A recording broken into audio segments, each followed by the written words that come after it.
احمد بن طولون کو اپنے حوض کے پاس ایک بچہ پڑا ہوا ملا۔ اس نے اس کو اٹھا لیا، اس کی پرورش اور دیکھ بھال بڑی توجہ اور جاں فشانی سے کی۔ اس بچے کا نام احمد رکھا، جو بعد میں احمد یتیم کے نام سے مشہور ہوا۔ اللہ تعالیٰ نے اس کو ذہانت و فطانت اور ظاہری و باطنی خوبیوں سے خوب نواز رکھا تھا۔ احمد بن طولون کا جب آخری وقت آیا تو اس نے احمد یتیم کو اپنے بیٹے ابو الجیش کے سپرد کر دیا۔ احمد بن طولون جب دنیا سے رخصت ہوا تو ابو الجیش نے احمد کو بلا کر کہا، میں تمہیں اپنے یہاں ایک منصب پر فائز کرنا چاہتا ہوں، لیکن میری یہ عادت ہے کہ میں کسی شخص کو کوئی ذمہ داری سپرد کرنے سے پہلے اس سے یہ عہد و پیمان لیتا ہوں کہ وہ میرے ساتھ کسی قسم کی خیانت کا ارتکاب نہیں کرے گا۔ احمد یتیم نے عہد کر لیا تو ابو الجیش نے اس کو اپنے مال و اسباب کا نگران اور تمام حشم و خشم کا امیر مقرر کر دیا۔ ابو الجیش احمد یتیم کا بڑا خیال رکھتا تھا۔ احمد یتیم نے بھی اپنی ایمانداری، صاف گوئی، خدمت اور دیگر اعلیٰ صلاحیتوں کے ذریعے اس کے دل کو موہ لیا تھا، یہاں تک کہ وہ اپنے گھریلو امور کے سلسلے میں بھی اس پر اعتماد کرتا تھا۔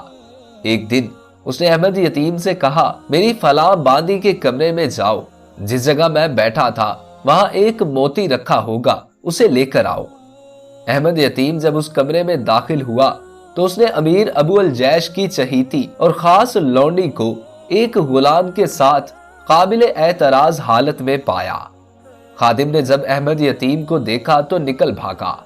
دوستو، اگر ابھی تک آپ لوگوں نے ہمارا channel Urdu info T V subscribe نہیں کیا تو چینل کو سبسکرائب کر کے ساتھ لگے بیل آئیکن کو پریس کر لیجئے۔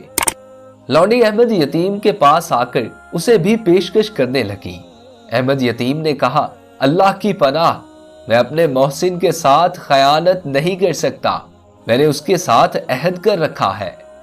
یہ کہہ کر اس نے موتی اٹھایا اور امیر کی خدمت میں جا کر پیش کر دیا۔ احمد یتیم کی لونڈی کے یہاں سے اس طرح چلے آنے کے بعد وہ شدید ڈر اور خوف میں مبتلا ہو گئی کہ کہیں وہ امیر کو خبر نہ کر دے، مگر جب کچھ دن اطمینان سے گزر گئے تو امیر کے مزاج میں کوئی غیر معمولی تبدیلی نظر نہ آئی تو لونڈی کے خوف میں کچھ کمی واقع ہوئی۔ لیکن پھر ایسا اتفاق ہوا کہ امیر نے ایک نئی لونڈی خرید لی اور اس کو سب سے زیادہ چاہنے لگا، طرح طرح کے انعام و اکرام سے نوازنے لگا۔ پہلی لونڈی نے جب یہ صورتحال دیکھی تو وہ دل ہی دل میں کڑنے لگی۔ اس نے یقین کر لیا کہ ضرور احمد یتیم نے میری خیانت کا ذکر امیر سے کر دیا ہے، لہٰذا اس نے احمد یتیم سے بدلہ لینے کی ٹھان لی۔ چنانچہ ایک دن وہ روتی ہوئی امیر ابو الجیش کے پاس آئی اور دھاڑے مار مار کر کہنے لگی کہ احمد یتیم نے میری عزت سے کھیلنے کی کوشش کی ہے۔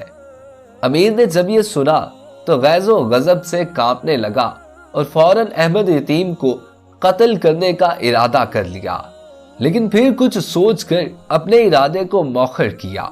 اپنے ایک قابل اعتماد خادم کو بلا کر کہا، میں ایک شخص کو سونے کا تشت دے کر تمہارے پاس بھیجوں گا، وہ جب تم سے آ کر کہے کہ اس تشت کو مشک سے بھر دو تو تم اس کو قتل کر کے اس کا سر تشت میں ڈھانپ کر میرے پاس لے آنا۔ چنانچہ امیر نے اپنے حواس اور مقربین کی ایک محفل جمائی، مشروبات کا دور چلنے لگا۔ احمد یتیم بھی اس کے سامنے بیٹھا ہوا تھا۔ وہ بڑا پرسکون اور حشاش بشاش تھا، اس کے چہرے پر کسی قسم کی کوئی پریشانی دکھائی نہ دیتی تھی۔ اتنے میں امیر نے ایک تشت احمد یتیم کی طرف بڑھاتے ہوئے کہا، احمد یتیم، یہ تشت فلاں خادم کے پاس لے کر جاؤ اور اس سے کہو کہ امیر نے اس میں مشک بھرنے کا حکم دیا ہے۔ احمد یتیم تشت لے کر چل پڑا۔ راستے میں جب وہ باقی خدام و مصاحبین کے پاس سے گزرنے لگا تو انہوں نے اس کو روک لیا اور مجلس کے بارے میں پوچھنے لگے۔ احمد یتیم نے جان چھڑانے کی کوشش کی اور کہا کہ مجھے امیر نے کسی کام سے بھیجا ہے، لیکن انہوں نے احمد یتیم کی ایک نہ سنی اور کہا، کسی دوسرے کو بھیج دو، جب وہ لے آئے گا تو پھر تم امیر کی خدمت میں لے جانا۔ چنانچہ اس نے ادھر ادھر دیکھا تو اس کی نظر اس خادم پر پڑی